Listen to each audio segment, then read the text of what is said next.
Zilpah moved through the house like breath through linen, quiet, necessary, barely noticed.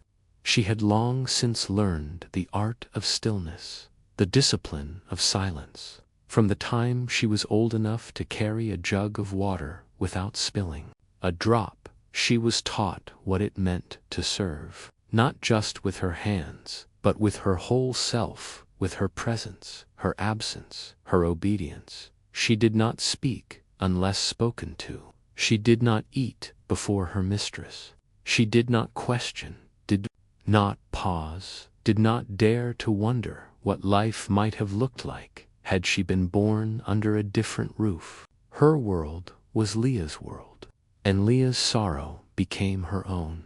She was there when Leah cried behind the tent walls after another night where Jacob's heart did not come near her. She folded the same linens that caught Leah's tears. She pressed warm cloths to her mistress's belly when each birth took more strength than the last. She learned the rhythms of Leah's pain, the way it swelled and receded like the moon, silent, pulling, constant, and yet Zilpah said nothing, because what was there to say? In this house, love did not reach every corner. It stretched like light through latticeworks, some bathed in gold, others left cold in the pattern of someone else's shadow. Rachel shone. She did not try to, it simply followed her. Wherever she walked, the air changed. Jacob's eyes followed her like gravity. Zilpah noticed, not with jealousy, but with the resigned awareness of someone who had never been looked at like that. She was not built for radiance, she was built for service. That's what they told her, and so she stayed in the background, hands busy, eyes down, ears open. She knew everything about this household, and nothing about what it meant to belong. Her name was spoken only when needed, never in celebration, never in blessing. And yet she listened to every prophecy. She knew every promise spoken over Jacob's sons. She carried them in memory like sacred tokens, because somehow, some way, she still believed God saw everything, even her, even here. The nights were the hardest, not because of labor or hunger, but because of the weight of invisibility. When the household slept, she would sit beneath the awning behind the cooking pots and look up at the stars, the same stars that God had shown Abraham, the same stars promised to Isaac, the same stars Jacob counted, wondering how his seed would fill the earth. Zilpah wondered if any of those stars had room for her. She had never been kissed, never held for her own sake, never chosen, but she knew the contours of love's leftovers. She picked them up with her hands every day, washed them, folded them, delivered them, and still she waited, not for a prince, not for a miracle, but for meaning, because Zilpah understood something the others hadn't yet learned, that God's voice did not always thunder. Sometimes it whispered into places no one else cared to look. Sometimes the greatest acts were hidden in the hands of those history forgot, and she was ready not to be remembered, then to be used. She had no titles, no status, no voice in the tent of men. But her silence was not empty, it was holy.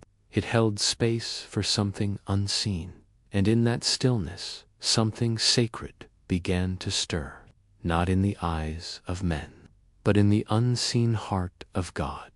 Warning, like so many things in Zilpah's life, there were no whispered warnings, no gentle preparations, just a moment, a shift in Leah's voice, a flicker of tension in her eyes, a stillness that said everything before words were spoken. Zilpah understood immediately. She had seen this before, in other households, among other women. A handmaid's body was not her own. It could be handed over like bread, passed along like a garment, offered in place of something another woman could no longer give. Leah's pain had deepened into desperation. Rachel had already given her maid to Jacob, and now Leogolas, aching and afraid, was ready to do the same. There was no question of consent, not because anyone doubted her ability to speak, but because no one cared what she might have said. Her silence was assumed, expected, enforced. Leah looked at her not with cruelty, but with a wounded kind of resignation. She needed sons. Sons meant love. Sons meant status. Sons meant that maybe, just maybe, Jacob would see her again. Not just look at her, but see her. And so she summoned Zilpah and gave the instruction. Not a request, not a plea, a decision already made, delivered, like a task. Zilpah's heart did not race. She did not cry. She had trained herself for moments like this. Her mind stepped outside her body, and her body obeyed. That night, she entered the tent not as a woman, not even as a servant, but as a vessel, up in silence, laid down in the name of someone else's dream. Jacob did not greet her. He barely looked at her. Perhaps he had expected Leah. Perhaps he didn't care. Perhaps he saw her only as the extension of a problem solved. Whatever he thought, he said nothing. And Zilpah said nothing in return. The space between them was not filled with passion or violence.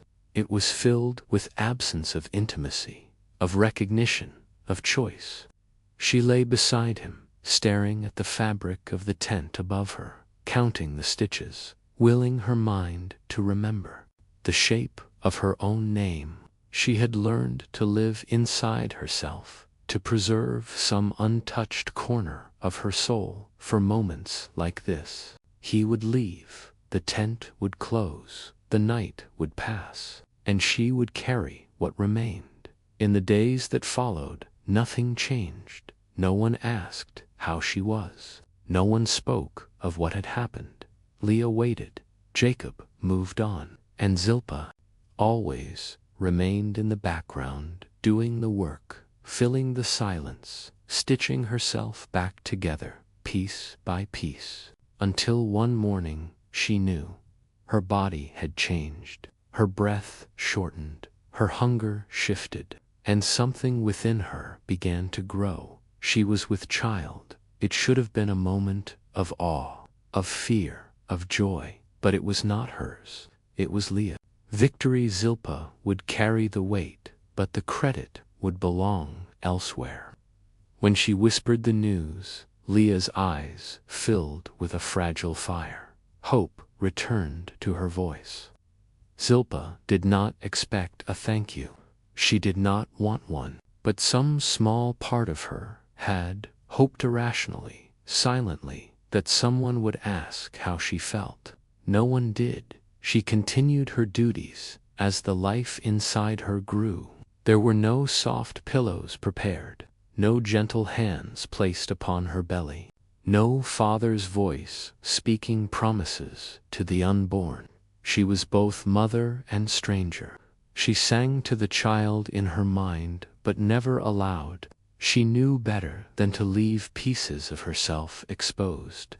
This was not her story to tell, and yet, deep within her, she felt something that neither Leah nor Jacob could touch, a quiet, stubborn thread of knowing that this child, though claimed by another, was still hers, that her womb, though borrowed, had been chosen, not by Leah, not by Jacob, but by God.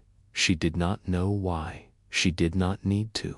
Her faith had never been built on answers, only on the certainty that even in the darkest rooms, even in the unjust decisions, even in the silent suffering, God sees. And in that silent tent, through a command she could not refuse, something eternal had begun, not in glory, not in joy, but in sacrifice, in shadows, in the quiet, hidden obedience of a woman the world would never call blessed, but whom heaven had already marked when the time came. There were no midwives sent for her. No announcement ran through the tents. Oil was burned in celebration. No husband paced the floor waiting for the cry of his son. Zilpah labored alone, in a space barely cleared for her behind Leah's quarters. The straw was clean, the linens reused. The pain was real, sharp, holy, and hers alone. She bit down on it, hands gripping rough cloth, her face turned to the stone wall where no one would see her break. No one came. No one asked. This was not her child to mourn or rejoice over. This was her body doing what it had been ordered to do. She gave birth to a boy, strong lungs, thick, dark hair, a cry that pierced the stillness like a blade, and yet no one said her name. The women who arrived only after it was over took the child, not with cruelty, but with indifference. They bathed him, swaddled him, carried him into Leah's arms, while Zilpah bled quietly in the back room. There was no naming ceremony for her. No one blessed her womb. But as the child was carried away, she whispered a prayer under her breath, one so quiet it could barely escape her lips. Not for herself, but for him, that he would be seen, that he would not inherit the silence she lived with. They called him Gad, a son of fortune, a name chosen without her voice, celebrated without her presence. She heard the sounds of laughter later that night, the sound of celebration, of legacy. She lay curled in her blanket, alone, the ache of afterbirth still pulsing through her, and listened to the joy she had made possible but not invited into. Her body had done the miracle, but her name was not written in the story. Still she rose the next morning.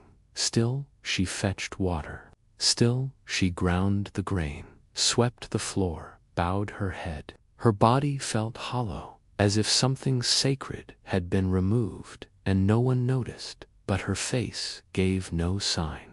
Zilpah had long since learned that dignity could live in the quiet, that faith didn't need applause, that worth did not require acknowledgement from those who held power. She carried her pain like a vessel, not to be spilled, not to be shared, but to be offered. It was not long before she was called again. Eyes carried the same weight. This time, Zilpah did not even need to be told. The command was clear in the silence. And again she went. Again she gave. Again she was never truly seen. A second son. Another cry in the dark. Another boy lifted from her arms before she could memorize his face. They called him Asher. Happy. A name that rang like irony in her ears, but she accepted it all the same. Happiness belonged to others. Her portion was obedience. But late at night, when the tents were still and the oil lamps flickered low, Zilpah would close her eyes and remember the way their tiny hands curled, the way their breath tickled her skin, the way their weight pressed against her for the briefest moment before being claimed. In those stolen memories, she found a form of motherhood the world refused to give her. A quiet, sacred motherhood, hidden but not lost. She watched them grow from a distance. Gad, running through the camp like wind, chasing goats and laughing loudly. Asher, quieter, always watching, always near his brother. She did not speak to them beyond what was allowed, but she prayed every night, not for herself, but for their futures, that they would be more than names in a list, that they would be strong enough to carry what she had borne in silence. No one ever said thank you. No one remembered her when the tents filled with song. But Zilpah did not need memory. She had something more enduring than recognition. She had given life twice, in silence, in shadow, and she believed with her whole being that heaven had not missed a moment of it. What was done without honor in the eyes of men had not escaped the gaze of God. The years slipped by like a quiet stream, running beneath the noise of someone else's celebration. Zilpah moved through the seasons, as she always had in the margins. Her steps made no mark on the family records. Her name left no echo in the tribal declarations. And yet she remained. The children grew into boys, and the boys into young men, strong and loud and proud, and no one ever whispered that they came from her womb.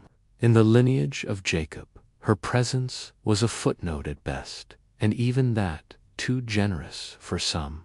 She did not ask for more, not because she didn't long for it, but because she had long since stopped hoping the world would remember a woman like her. The others stood tall in their roles, Leah in her struggle, Rachel in her beauty, even Bilhah in the shadow of Rachel's barrenness. They were given places to stand. But Zilpah was a fixture, not a figure.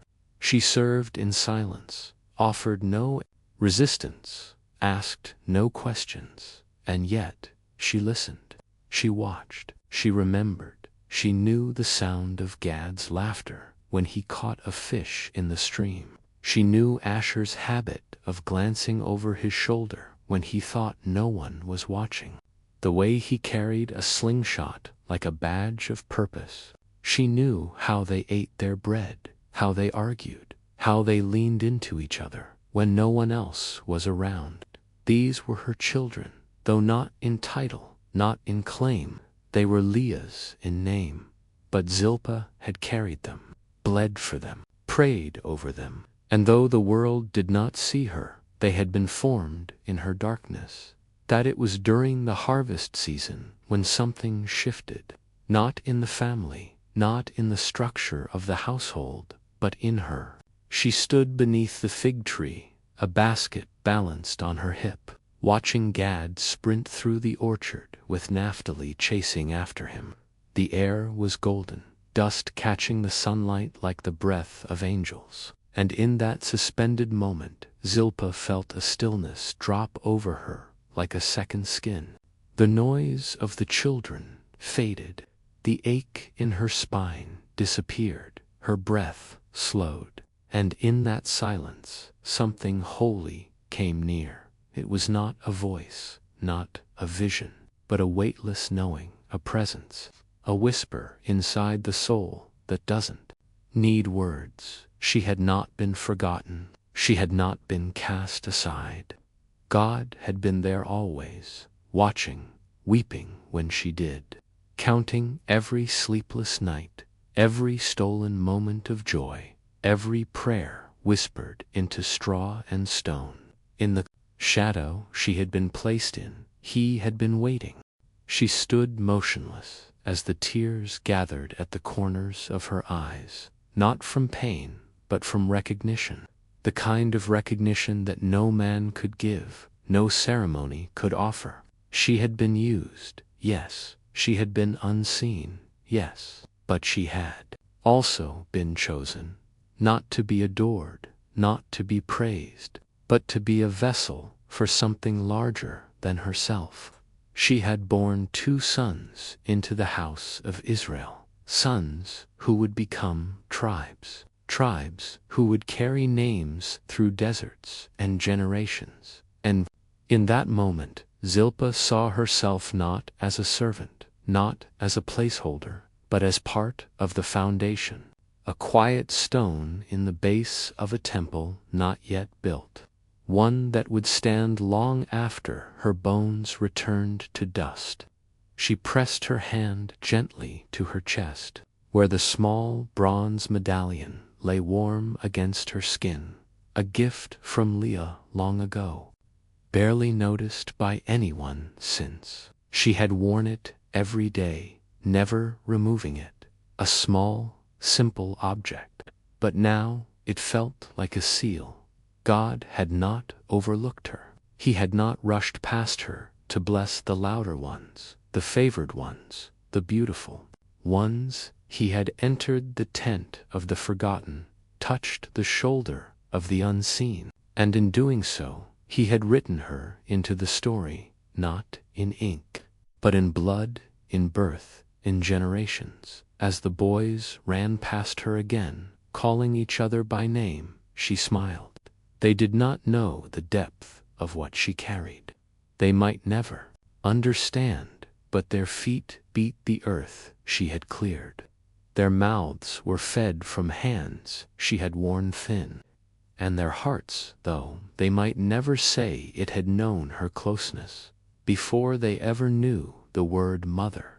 She turned back toward the house. The sun poured gold over the courtyard, and for the first time the light did not feel borrowed. It felt hers, not because the world had changed, but because she no longer needed the world to name her. God had, and that was enough.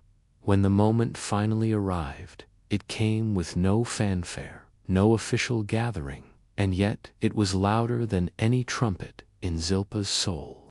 Jacob stood before the household beneath the canopy of age, his voice older but still, commanding his words slower but still shaping the future. Around him stood the sons, 12 of them now, some leaning against staffs, others resting arms across their brothers' shoulders, all of them expectant. Their names would be spoken that day, not as boys, but as tribes, not as children, but as pillars of a nation not yet born. Zilpah stood at a distance, her body half hidden in the folds of a tent, one hand holding a basket she had no intention of using. She had not been invited. Of course not. Her name was not on the scroll. Her voice had never been counted among the council of women, but her blood was there, in the boys, in Gad, in Asher. She had given them everything, and now she would watch them be claimed by a history that did not acknowledge her, or so she thought. Jacob's voice carried through the camp, naming his sons one by one. The order was not chronological, nor based on love or status. It followed something deeper, something prophetic. Each name was accompanied by a blessing, a declaration, a destiny. Reuben, Simeon, Levi, Judah, Dan, Naphtali, and then Gad. Zilpah's heart stopped, just for a moment, then beat louder. A troop shall overcome him, Jacob said, but he shall overcome at the last. The words echoed like thunder in her chest. She didn't need to know all they meant. It was enough to hear her son's name, not a servant's child, not as a token of another woman's strategy, but as a tribe, a future, a legacy carved into time. She held her breath, afraid to move, afraid the moment might collapse if she blinked. Then came Asher. Out of Asher, his bread shall be fat, and he shall yield royal dainties. Zilpah almost dropped the basket in her hands. Her knees weakened. She steadied herself against the frame of the tent. 2 sons, 2 tribes, their destinies spoken aloud in front of the entire household, written now into the memory of Israel itself. She had birthed them in pain, in silence, under orders she had never agreed to, but now the evidence stood tall before her, undeniable. They belonged, and so did she. No one turned to look at her. No one called her name. Yet, in that moment, she did not feel excluded. She felt anchored, validated, seen. She understood, perhaps more than any other woman there, what it meant for God to redeem a story, not with applause, but with permanence. She had been the forgotten vessel, and now her fruit stood in the sunlight, counted among the chosen. She remembered the first night she had entered Jacob's tent, how she had closed her eyes and tried not to feel, how her body had become a space of duty, how her heart had gone silent so her spirit could survive. But God had not abandoned her to that silence. He had planted something in it, and now it had grown into tribes, into prophecy, into names that would never be erased. As the crowd began to murmur with reactions to the blessings, Zilpah stepped back into the shade once again. She did not need to be seen to know what had just happened. Her sons' names would be carried by descendants who would never know her face, but they would carry her in their blood, in their bones, in their banners. Long after she was gone, the land would be divided, and Gad and Asher would take their place in the inheritance. Land traced back to wombs the world never honored. She knelt, not to pray, but because her legs would no longer hold her. The weight of years, of pain, of surrender and silence had found release. She let the basket fall to the earth and pressed her hands to the soil, not to claim it, but to bless it. It was not hers, but her children would walk on it, build on it, fight for it, and that was enough. The voices of the camp swirled around her celebration, confusion, pride, but Zilpah heard none of it. Only the words, Gad, Asher, spoken by the man who had never really looked at her, prophesied by the God who never stopped. It was proof no one could deny. Not Leah, not Rachel, not Jacob, not even the silence. God had come for her in the shadowland. Now, in the open, he had named her fruit as his own. Time passed in long, slow waves, smoothing the rough edges of memory and softening the names once spoken with heat. The camp grew older, faces changed, children became men, and men became fathers. The tents stretched farther than they once had, the fires multiplied, and the stories around them began to take on the shape of legend. And yet, in the quiet corners of the expanding camp, a figure still moved with the grace of someone long used to being unseen. Zilpah had not vanished, though most had forgotten she had ever been anything more than a servant who never raised. Her voice, she no longer carried baskets or fetched water. Her hands, once steady with labor, now trembled slightly as she worked embroidery into cloth or tended to the smallest children when their mothers were overwhelmed. The younger women spoke over her, sometimes around her, rarely to her. They knew her name, but not her story. They knew she had served Leah, but not the weight that service had demanded.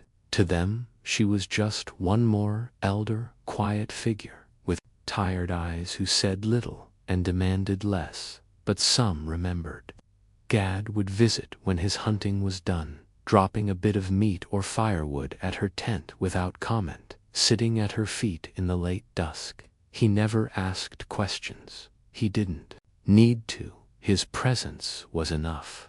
Asher came too, sometimes in silence, sometimes humming half-remembered songs from his childhood that she herself had sung while carrying him beneath her ribs. He never said where he learned them. She never asked. Zilpah watched their children play, running through dust and wind, their feet imprinting on land that would one day be theirs, land that had been promised not to her, but to the names she had borne. She smiled sometimes, faint and slow, watching a boy who carried Gad's wide smile, or a girl with Asher's quiet eyes. Her blood walked freely now. Her pain, once hidden, had grown into laughter, into strength, into names that would not be erased. There were nights when the fire burned low and she sat alone, eyes fixed on the stars that still scattered across the sky like promises. She thought of the others, Leah, who had grieved so deeply she gave away her servant's body. Rachel, who had claimed the beautiful silence of death as her final act. Bilhah, whose eyes had always held too much knowing. None of them remained. Only Zilpah still lived, moving like a shadow beneath their memory.